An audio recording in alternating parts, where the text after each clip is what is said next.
Hi, survivors. This is me, Prepresent, reporting to you. This is going to be a video about why I left New York, and I do apologize for those who are first-time viewers on my channel. Why I have a video, not showing myself, but I do this often. I want you to hear me and not see me at this moment. Um, there's so many reasons why I decided to leave New York. Um, I would say the main ones right now. I just don't know what I was thinking, you guys. I was there in my younger years, excelled tremendously in arts and entertainment. I a professional dancer, singer, model, actress, writer, musician. I've just been into entertainment all my life. I studied it all in church when I was a young girl. When I was coming up in my grandparents' church, I was in the church choir. I was a big part of the youth department, the drama team, the dance team, you name it. And then I went on to study it all throughout school. In elementary school, that's when I first learned my first dance in dance class, and I fell in love with dance. Oh my, I fell in love so deeply with dance. I began to play the trombone in elementary. I went on to track and field as well as continued music, volleyball, and singing in high school, junior high, and in high school, high school, and college. I was in dance and music all those years and studied it immensely. So anyway, New York. When I first moved to New York in the '90s, I appeared in all these major magazines, Source magazine, worked with all these major artists, toured with all these major artists, GQ magazine, MTV, you name it. You guys, there's a lot of videos of me and them on YouTube right now as the lead model for a lot of rappers. I toured with Technotronic Yakit K as her lead background vocalist. But anyway, so I excelled and I saved a lot of time in New York because I got a lot of things done really quickly, right? So during the pandemic, all these years when I was raising my daughter, I kind of like chilled out from all that music and entertainment because I really didn't want to raise her around it, and then I was just really tired because I worked so hard when I was young. Nobody helped me. I didn't have a support system. I did it all on my own by the grace of God. I'm serious. I worked so hard. I remember when I taught myself how to twirl a baton when I was entering into high school so I could lead the band. I'll come home from school like at 7, do my homework, do my chores, wait till my grandparents went to sleep like 11, 12 at night. I was there from 12 to 6, teaching myself dance, music, twirling the baton, and then get ready for school for 7:30 and be there.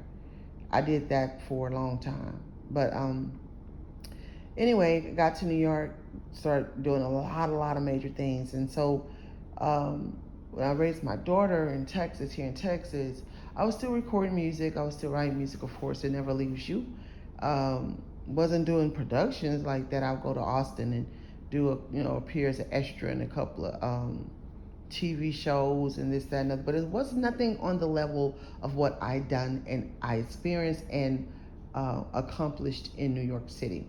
So the pandemic struck, right? And I'm like, oh my God, I need more money. It's like everything's like a light bulb turned in my head. Like, oh my God, man, I lost a lot of time and I stopped doing what I'm really good at and what I do the best in my life and what I make a lot of money at. And I'm like, I need to get back into it. It seemed like God was really telling me to get back into that. And to be serious about it, whatever, because my daughter's older now, she's doing well, blah, blah, blah, you know what I'm saying? So, and then I also got help from my mom because all the years I was taking care of my mom and my daughter on my own. And so, anyway, I was like, okay, some family members were like, go to Atlanta because Atlanta's like, Houston, Texas is cheaper, you have land, and it's still immersed with, entertainment jobs and whatnot. So, I wanted to go to New York because I wanted to lose a lot of weight. which I did. I lost like 30, 40 pounds. But, because the city's like a gym, you have to walk, you're walking everywhere, you're going up and down stairs. I mean, it will really get you in tip top shape, to be honest with you. And then I wanted to, I just wanted to get back into that because, like, here in Texas, everything is you ride around, you eat, and, and all that. I wanted to get my health back up to par. And then I really wanted to get back into entertainment. So this time when I went back to New York, and it's crazy because I just did a lot of major productions like I did back in the 90s. I just did a show with Run from Run DMC. I made a major appearance with him. I did the Wu-Tang Clan American Saga. It's I think it's on one of those streaming platforms. I don't know. I just did the production. I did a hemp seed commercial at my house, and I did a clothing commercial which I was the only lead black girl in that. I did so much, and I appeared in Lauren DeClass music video. All this within 2 weeks, and so I went back to New York to pursue that, and then also to continue to do sales in real estate, and also got a property out there in New York because with the pandemic, a lot of the people were selling their stuff affordable. A lot of the apartments and condos were affordable, and I always wanted a piece of some type of real estate in there because that's how Donald Trump and his family got so rich. His father was a real estate mogul, and in New York everything is so expensive. So the prices that landlords get in New York for rent is really so is really so much more than what the average landlord would get. Like especially out here in the South. Anyway, so I did accomplish that as well. But what I didn't think about, we're in a pandemic.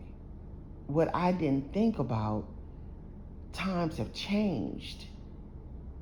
I also didn't think about, New York is ran by Democrats. The state is a Democrat state. The city is a Democrat city. And they believe in things that I don't. I'll just say it like that. What I didn't think about is all the crime. I remember before I got the place that, I rented it out now, but the place that I got in New York, I was staying in hotels, right? And I was staying in hotels in good areas, I thought, to stay safe away from all that crime and all the bad areas and all the bad people. I rented a room at the Hotel Inn, and I was usually staying at Times Square, but I stopped doing that because I liked Times Square at that time before all this crime started occurring there because, you have a lot of the major news networks, a lot of the major journalists and people, NBC, CNN, Good Morning America, all that is right there, so it's a lot of protection right there. Right there on the block that I was staying on, there's a lot of protection right there. Anyway, so I go to the Holiday Inn, I record a song, and that night, and I boom, boom, boom, boom, shots ringing out in Holiday Inn. They shooting inside of the Holiday Inn. I thought I was gonna die. The next day I was like, I'm going back home. My first mind was like, no, you didn't finish what you came out here to accomplish. So, of course, I listened to my first mind, then I went back downtown Manhattan. I didn't think about the crime. I didn't think about when New York would come back open, they would overtax people and increase the prices on everything. New York is already a very expensive city. Very expensive. I mean, craziness. Now it's even more crazy than ever. When I tell you the jobs that I just mentioned to you guys that I did, by the time I got my check and they took the taxes out of my check, it really wasn't much. This is a true story. And I'm like, oh no, I can't live like this in New York because everything costs so much money. For me to get the property that I got, just to put down on it, was almost $9,000. And I cringe when I say that because I was really contemplating on getting like a little cheap property in Georgia, so I could be close to Atlanta. And then it'll be mine. Or there's a property in Texas that I hadn't paid off yet. I was thinking about paying it off. I'm into real estate. I'm into land and, that whole thing. And I think I know it's more important. The most wisest investment I've ever done was real estate and buying land and properties and things like that. I've seen it. I bought a property for only $2,000, and a couple of years later, it was worth 50 to 80,000. I'm telling you. So, I don't believe in just throwing my money away, but I did want to secure something out there in the city, right? So then the rent was over 2,000, and the place was so small, but it was in a really, really safe area. I mean, really, really upscale safe area, right? I didn't have to worry about crime. I slept very good, very, very well. 24-hour security, and I'm not talking about, like regular security guards. I'm talking about like NYPD and doormans and whatnot. So, but everything was just so expensive. Then, on top of all that, I was working really hard, like I always do, and I had like a little slight injury because I was running and then all the walking in the city, and then I was dancing for production. Oh yeah, I became a flash mobber, so I did a lot of productions with the flash mob, NYC flash mob team, and I was dancing, and boom, my leg gave in on me. I told you I used to be a professional dancer, jogger, so this is years of my legs and knees going through this. But anyway, I did it excessively, and so my leg gave out on me, and I couldn't work for 3 weeks. I couldn't work for 3 weeks in New York City. Do you know what that's like? So I'm spending money, can't really get out and go anywhere because I didn't have my vehicle there. So I'm walking. So at this time, when I hurt my leg, I couldn't walk. Didn't want to walk. You know what I mean? That would have been not cool. And so I wasn't making money, and I was having to spend money. That took a lot of money from me. And I was concerned. I'm like, I can't be out here like this. If that would have happened to me here in Texas, I have such a big support system, family, it's not, the cost of living is not high. Because out there, it's like food is so expensive, transportation is so expensive. So that made me open up my eyes. And then when Mayor de Blasio was like, okay, city workers, blah, blah, blah, they got to take this, or they have to be extremely tested. I was like, oh man, I don't know about all this. And then some of those productions wanted the same thing, and y'all know how I feel about it. Can't get into it because you already know, but I was like, I don't know about none, I don't know about all this. And they started really pushing all that. When they started pushing all that, that's when I was opening up my eyes. I'm like, I don't like this. And then a tornado hit out there. It was really bad. It was excessive flooding all in the subway. And that was it for me. I was like, all the people started getting to me because everything's going fast. Everybody move fast. Everybody talk fast. Even with deals, like when I was looking for real estate and property up there, everybody, come on now, you got to sign this and you got to get this done like right now. I'm like, why are we rushing? Why are we moving so fast? I forgot a lot of those people were without money for a whole year. They were losing their properties. They were losing tenants. They were, what I'm saying? So they getting somebody spending money. They trying to get it right then and there. And it's like my head just started hurting. And I took this other job because I do sales as well on, it wasn't too far from Wall Street. And when I tell y'all those Wall Street movies, they're really, really true. And I'm in there, so the boss and the manager get into a big old fight and argument. I'm hearing boom, boom, boom. I was raised on the street, so I always knew when something like that going on, get away from it.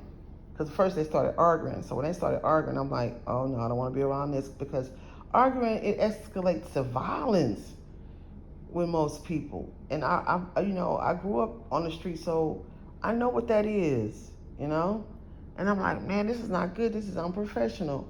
Man, when I tell you that man opened up the door with that boy's body, the manager's body in his hand, and threw his body onto like $5,000 Mac computers, and I'm not talking about one of like 50 of them. that was it. I packed my stuff. I got the hell out of there. I was like, I can't do it. I had migraine. And I'm not a stressful type of person. I don't like being around stressful people, stressful things, stressful environments, stressful places.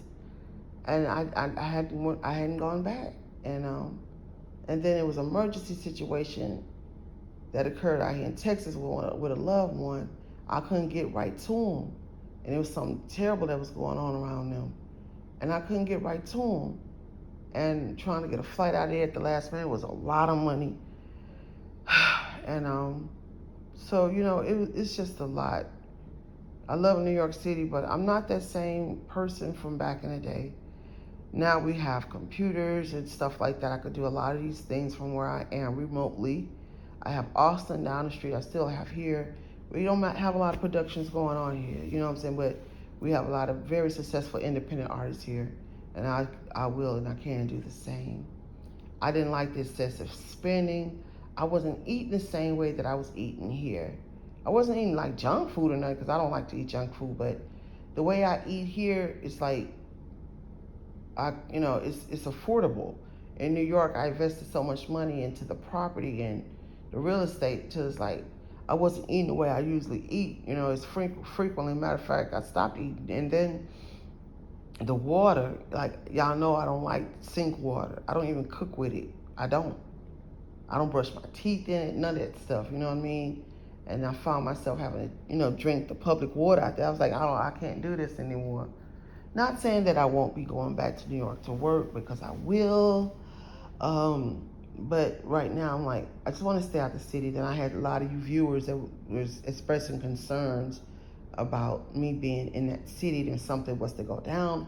I know what you guys mean. I was by places that I'm familiar with, that I knew how to get out of, get away if I needed to get away. But I guess overall, those mandates, the crime, the pricing, the people living on top of people, the buildings, the noise, the crowdness, it's just a combination of so many things. How the city's getting over on the people living there through the taxes, overtaxing people. Oh my God, the price of food. Oh man, y'all, I'm telling y'all, it's crazy and it's ridiculous. So for some reason, I feel better after I talked about it. I got it off my chest, because sometimes it's hard making decisions. And when you talk about these things and when you write it down, and it helps to navigate you to make a better decision for your life. Thanks for listening, and thanks for watching. And I hope somebody learned anything about it. You know what I mean? Everybody's situation different, but I'm telling y'all, these big cities and these cities, they're not to be played with. And even out here in Texas, I'm about to be going back out to the country. And I love being in the country. My mind is more clear. I'm more happier. I don't like the city no more. I'm done with these cities. I'm done with them. The pollution, the crime, these mandates, and gotta do this, you gotta do that, and being around all these people. So, all right, you guys, keep surviving. ZanHair.com.